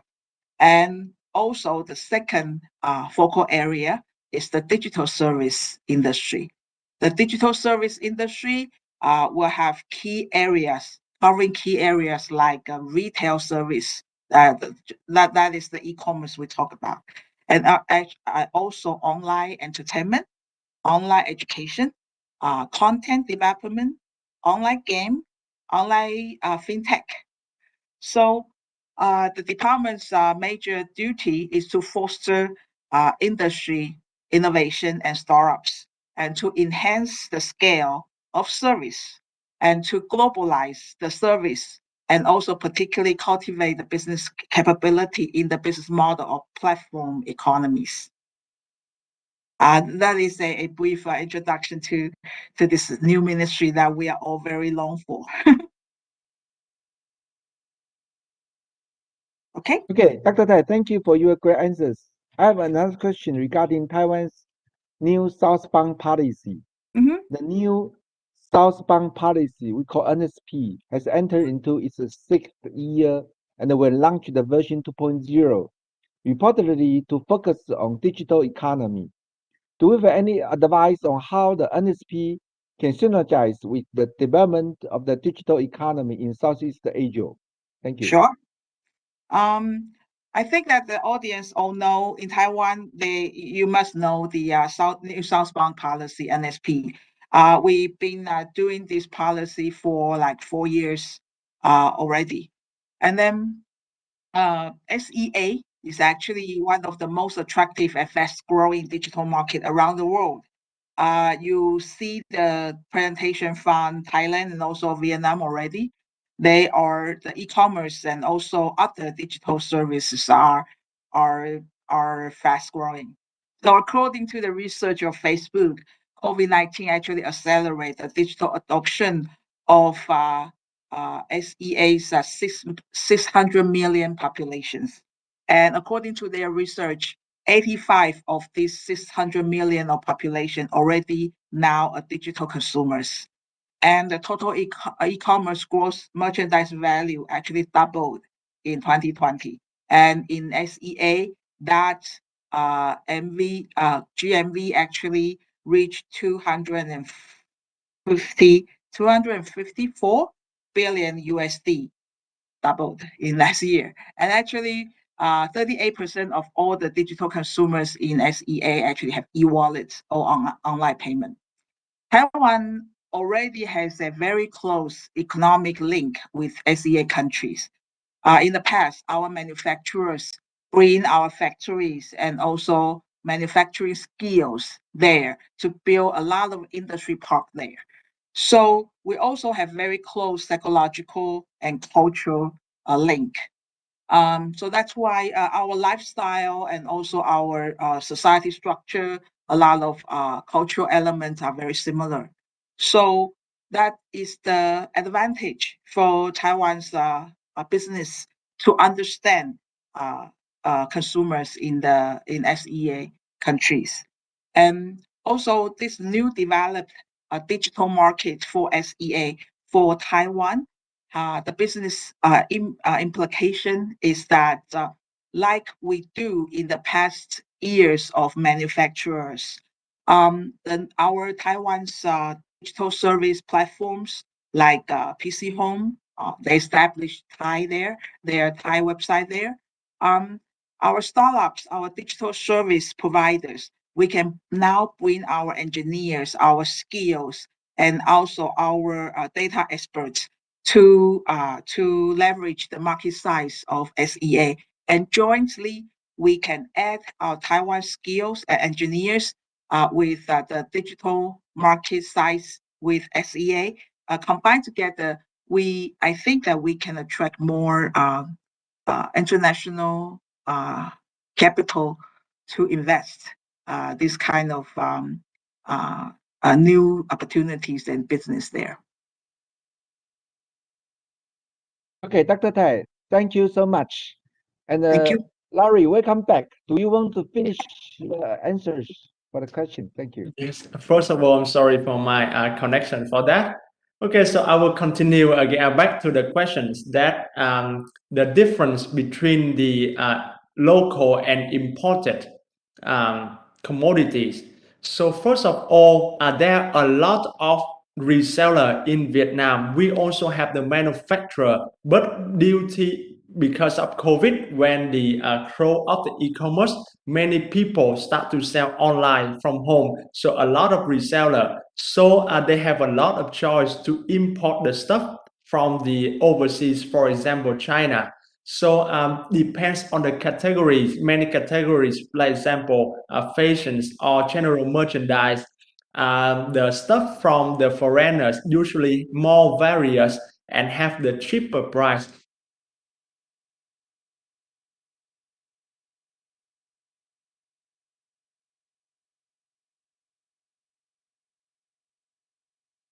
Okay, seems Larry's connection has problem again. So never mind. I think we have many questions. I have one for the one on us. So can you introduce more new policy or legislations enacted or to be implemented in Thailand, which may impact e-commerce in the future? One, please. Thank you for your question. I think this is really good question that our Taiwanese business and also foreign investor always ask when you want to go to new markets. Like I mentioned in my presentation, Thailand this year is really focused on the Thailand personal data regulation that is really new for the company in Thailand so far. However, I figured out that actually for many Taiwanese company or the foreign investor in their own country, for example, in Taiwan, we already developed this kind of thing for a long time ago. So I think for the Taiwanese business, I feel that they are really kind of well prepared for this kind of things. And the thing that I would like to emphasize more it might be the tax part, because for the digital services or the thing that we call e-commerce, in the global tax environment so far, our country also talk about how can they tax the business that not located in the country. So I think this part, for the Thai tax authority, they also want to develop more, not just only for the VAT that I mentioned before, that more like you put the tax burden to the consumer. In the future, they might develop the same way as EU, that they might tax the business by the corporate income tax, which means it's not just only you can put the tax barrier to the consumer. You yourself, for the overseas company, might need to consider that you might need to pay some tax to the Thai government as well. And I would like to share a little bit more, not actually related to this question, but I really interesting for some products Dr. Chai just mentioned about the human resources from Taiwan to Southeast Asia. I think this is very, very important part that I would like to emphasize for all digital economy business, especially for some business that you require a lot of talent that need to work with you. This is not just only the problem in Southeast Asia, but I would see as the opportunity for the Taiwanese business and also the Taiwanese talent, that I can see a lot of Taiwanese young talent go to Southeast Asia to work with the local companies there or bring our Taiwanese business expand because of the talent that they have, but Southeast Asian don't have. Southeast Asian do have really huge markets, as all we know, that bigger than Taiwan. But in some aspect, let's say for the technique part or the technology part, that Taiwan really kind of go beyond Southeast Asia. I think this is really good link, like Dr. Chai mentioned before, that it might be the good match for the two region and two market that we can grow bigger together. And this particular question or this challenge thing is not just only the problem. I would see as the opportunity for all of us. Thank you. Oh, thank you so much. Another question. Any advice for foreign companies interested in exploring e-commerce in Thailand in the next few years? Thank you. This question, I think, I will put it more on the legal parts, because I will say briefly, like in high level understanding. Maybe some of you already knew that in some country in Southeast Asia, let's say Thailand, we do have the foreign business regulation, which means in some certain business activities, such as the service activities, you cannot have whole 100% foreign investment. That's why we always heard that you need to find local partner. However, I would like to mention that not so true, because many countries, including Thailand government as well, they have a lot of potential, let's say the investment promotion, that they allow a lot of foreign business to invest there with 100% investment. However, you need to take a look in more complicated of the application only. That means you need to go through applying some license or go through some process, but you can do it by yourself.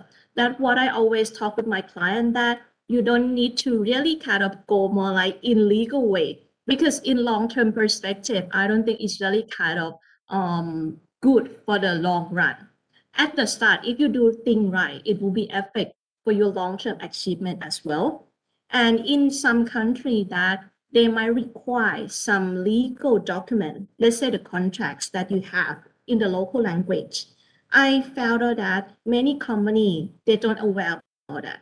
So when they sign the contract with the local partners, also do the business there, they only put it in the English language. So somehow when they need to go to the court and have some legal issue, they cannot use the version that they have in the English language. I think that's a bit like tricky, that some country might accept it, some country might not accept it. So when you do this kind of new thing, I advise you go to the government authority that we have the resources now that they can access, or you find out the professional advisor like PwC or other advisor that you can trust, and they can help you to do the good start for your good long run. Thank you. Thank you, well, thank you. So a question for Dr. Tai, in that regard, the COVID-19 pandemic has changed the lifestyle in Asia a lot.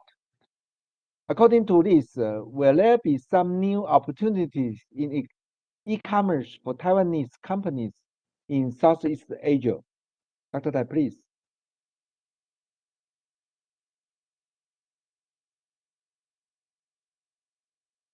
Sorry, let me turn on my audio.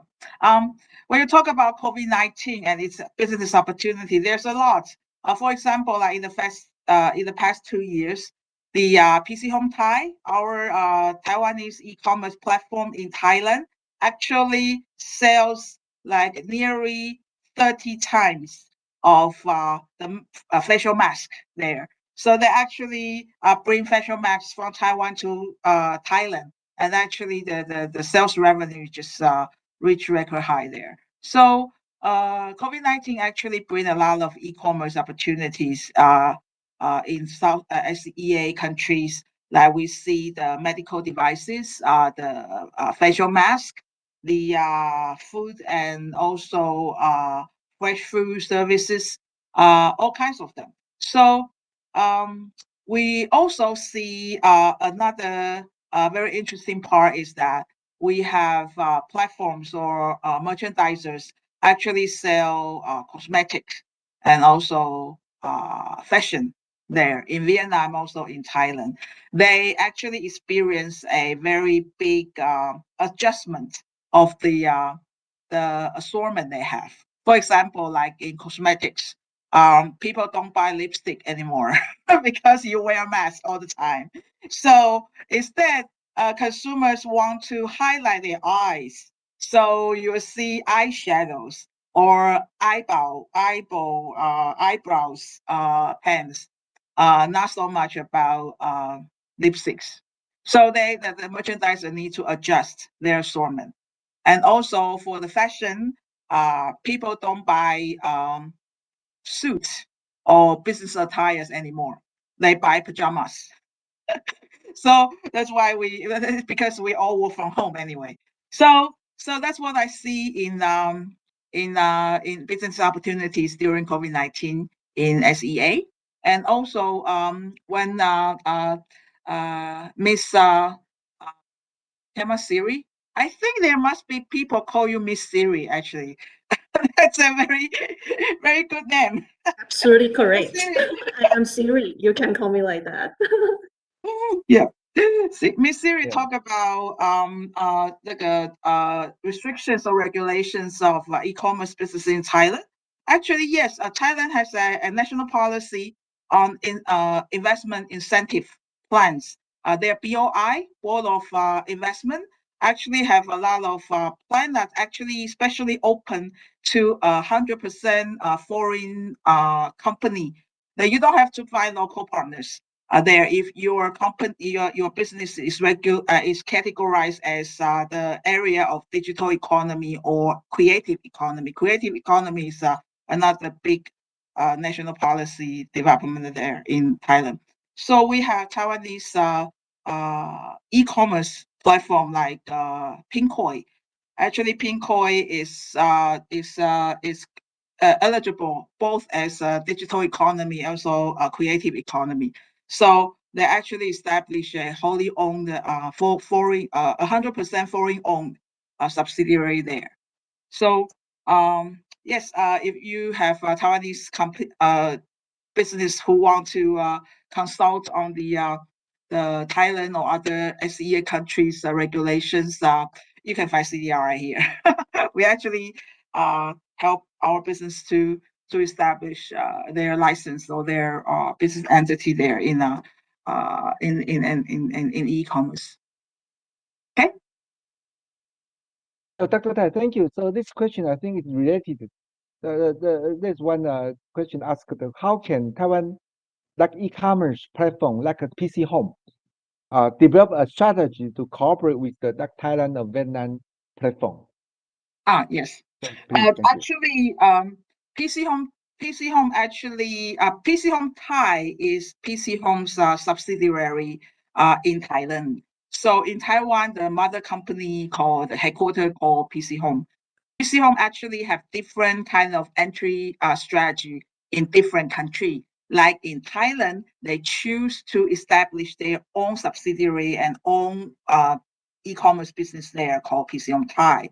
But in Vietnam, they choose to cooperate with Tiki so that they sort of like a supplier to Tiki that supply Tiki the quality brand name Taiwanese products to sell in Vietnam. So in Vietnam, the PCM doesn't have its own platform or marketplaces. They cooperate with Tiki.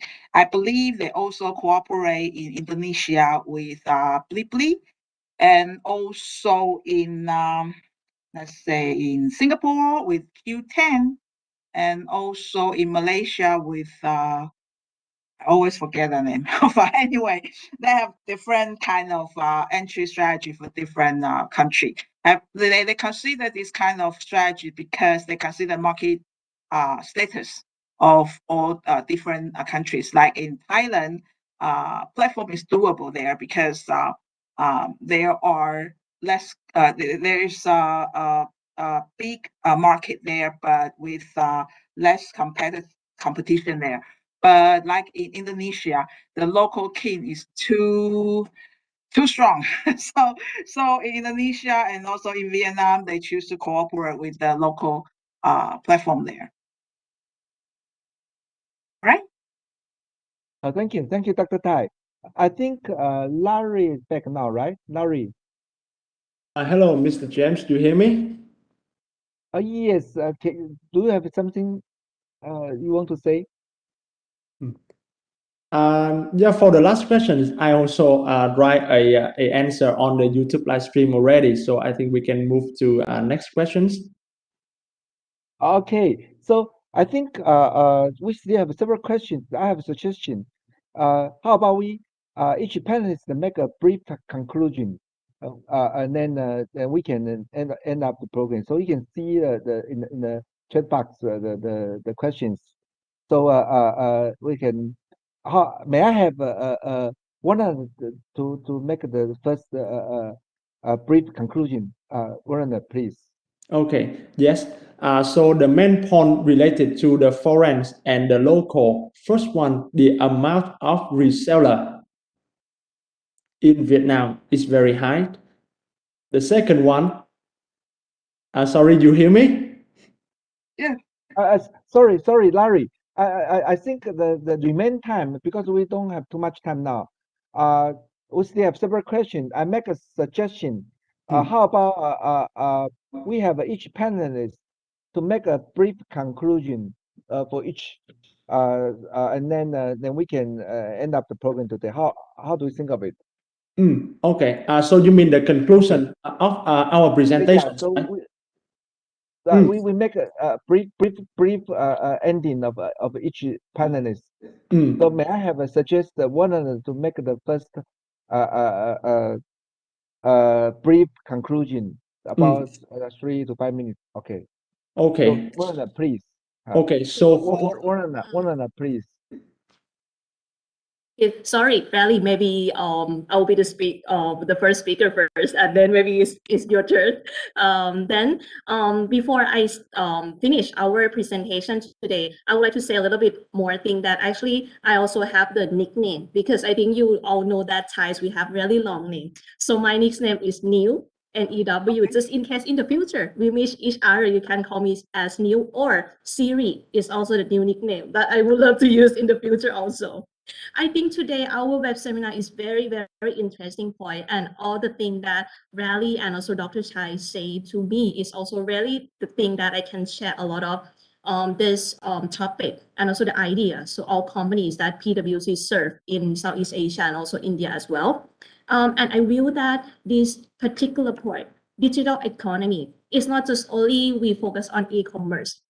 From my understanding, Taiwanese business do have a lot of things that we can do in Southeast Asia for digital economy. Let's say for the payment platform or other like content or the online thing that we can do. And in Thailand, we develop a lot about Thailand smart cities, which means that all category in your lifestyle gonna change to digitalized version. So I see the opportunity that Thai government also looking for foreign investment and also foreign talent, like I mentioned before, to go to Thailand and do business with Thai And then me myself also respond for all Southeast Asian region. I also will in country like Vietnam, Indonesia, or Malaysia, like Dr. Shai mentioned before.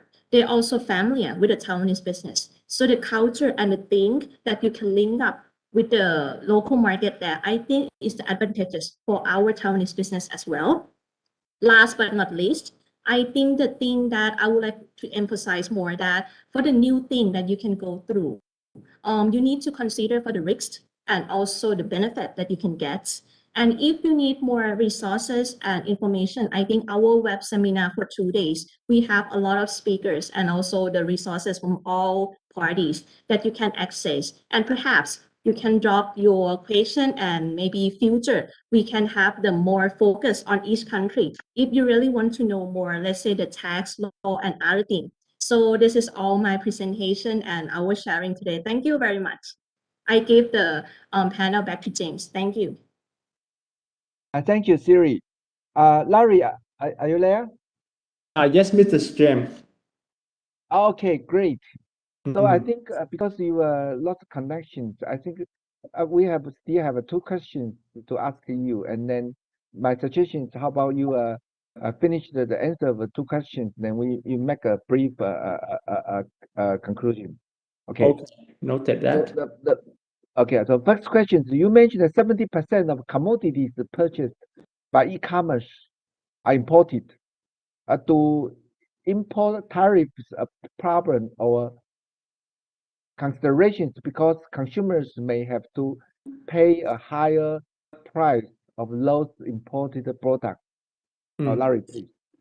Okay, so actually the price when we compare the local and import is not much different. Of course, we cannot take all the SKU and compare one by one, but the insight is that when a big distributor in Vietnam, they can actually import the very big quantity from other countries like China or Thailand or Taiwan, the price was much more cheaper. But one more thing is that the various of design from these SKU are more trendy than what we can actually manufacture in Vietnam. For example, the categories of fashion or general merchandise. So that's why the user and customer more prefer to purchase for the imported stuff. And that is for that question. Okay, thank you. Thank you, Larry. Another question, if I want to do e-commerce business in Thailand or Vietnam, but I don't speak native languages, and I'm not familiar with the local law, with this, will this be a problem? Is it necessary to find a local partner? Please, thank you. I think that it is better to have the great connections in the local, even though based on my observation, the people in Vietnam start to adapt to English very good now, especially the young generations. So I think that with English, actually the company in Taiwan start to expand the relationship in Vietnam. And in my personally, I also support one Taiwanese brand, and I believe he's here. His name is James from the Oma brand of Taiwan.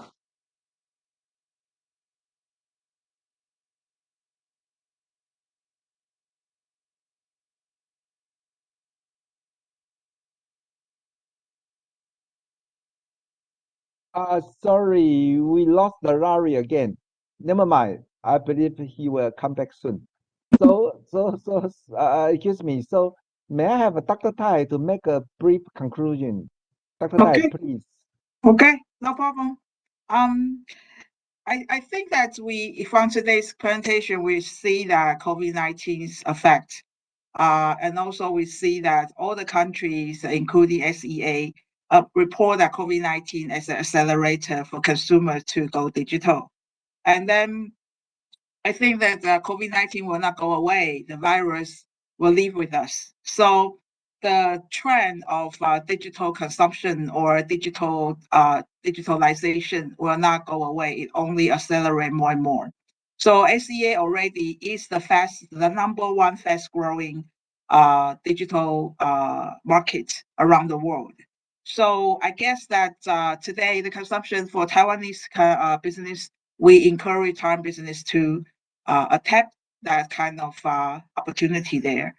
But to go further, I will also suggest that our government and also our business, not just to go to SEA countries to establish the e-commerce business there, but also to form or to build a kind of cooperation relationship of a joint kind of joint startup there. The new business or startup business that combine Taiwan's engineer talents, engineer skills with SEA's market size. And then this kind of startups will actually attract a lot of attention from international capitals. Like we already see a very successful startup like Shopee from the SEA countries. Actually, you know that in Shopee's financial report, Taiwan is their #1 market. Taiwan actually is contribute over like 30% of their revenue. Actually, their #1 market is Taiwan. So that's what I'm saying, that combine Taiwan's advantage along with SEA countries' advantage, we can probably form a very big unicorn there with our business. So that's my conclusion today. Thank you. Okay, thank you, Dr. Tai. I have one more question from our participant. One ask to all panelists. I think you may answer first and then see any comment from the other 2 panelists. The question is, for other services close the link with e-commerce, such as payment services, logistics services, are there major barriers or restrictions for foreign companies which wish to invest in Thailand, Vietnam, or Taiwan? Dr. Tai, can you answer firstly the question? Okay. Thank you. Me answer first, right? Okay. For the question in Taiwan, logistics service, we don't have any regulation there. So logistics service is a long existing industry before digital economy. So we have like Yamato transportation from Japan. We have Carry from Malaysia. They all operate very big in Taiwan. So for logistics service, no restriction. And for online payment service, if you are only the payment framework or app like Apple Pay, Apple Pay only is only an app. So they if you want to actually do the payment, you still need to use the credit card, right? So choose the credit card in the Apple Pay to do. So if you're only an app, there's no restriction, free to go, no problem.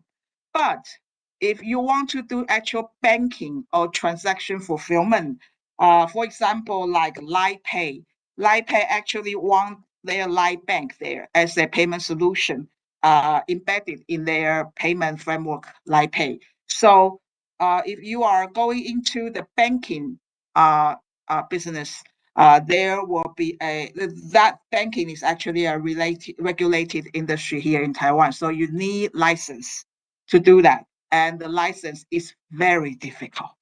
So that's my answer.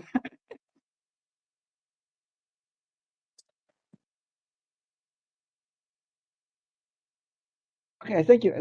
Larry, do you want to make any comment? Yes, Mr. James. You hear me, right? Yes. Yes, what Dr. Tai say is actually accurate in Vietnam also. We are free to go with the wallet. Like, for example, we have the Shopee Pay, really have the big market share in Vietnam. But from the beginning, they also facing a problem related to license when related to the bank. But currently, they solving But my recommendation for the company to do the wallet also in Vietnam, there must be well planned, because the procedure for the license is not easy in Vietnam, and Shopee also took a lot of time to fix on that. And for the logistics side, there are many foreigners, like for example DHL, Ninja Van, they come to Vietnam. So the procedure of opening is not an issue, but actually the logistics side, the operation issue in Vietnam are more challenging, because the infrastructure, because of the human labor, and also the road here. So it makes also the lead time and cash on delivery also an issue. So this is the thing that we need to consider for logistic and wallet. Thank you. Thank you, Larry. So, Siri, do you want to make some comment? Thank you.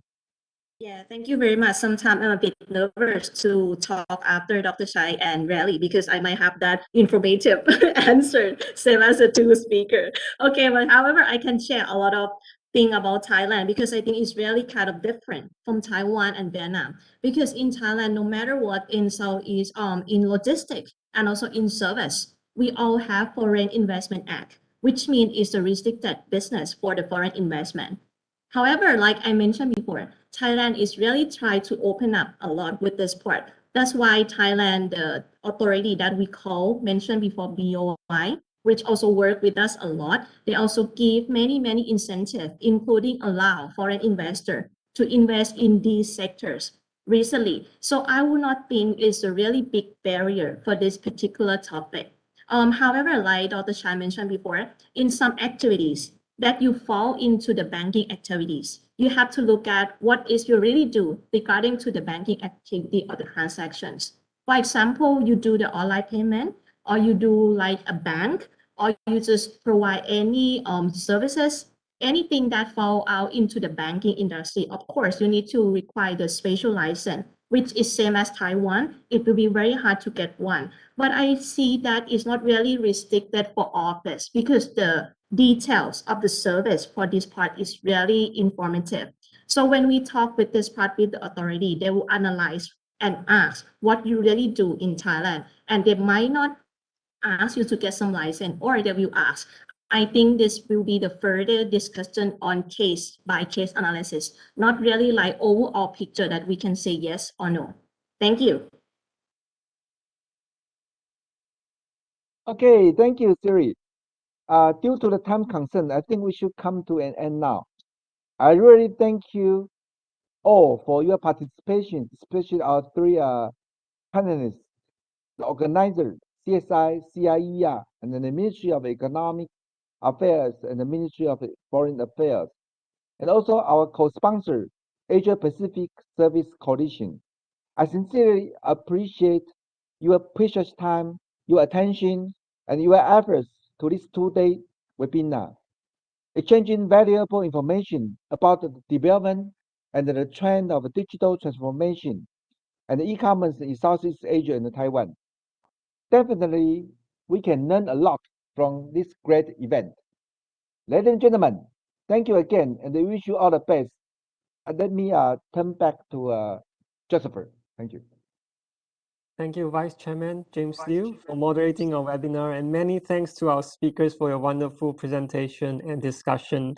We have come to the end of our webinar. So on behalf of TASC and CSI, I would like to thank each and every participant for joining us today. Kindly take a few minutes to fill in the post-event survey. Your suggestions and comments will greatly help us in our future events. It will be sent to you via email if you have registered with us prior to the webinar. You may also find a link to the survey in the chat box. And if you wish to receive news on our future events, please leave your contact info in the survey. There is also a link to download the presentation slides from our speakers today in the chat box. Also in the chat box are links to TASC and TWCSI's website. You're welcome to visit our websites for more information on ASEAN-related issues or maybe Taiwan service industries. 最后，请需要公务人员时数的与会朋友们，在意见调查表中务必填写完整的个人资料，昨天和今天的意见调查表都需要各填一次。谢谢各位，期待我们下次相见。Thank you and hope to see you all again. Bye.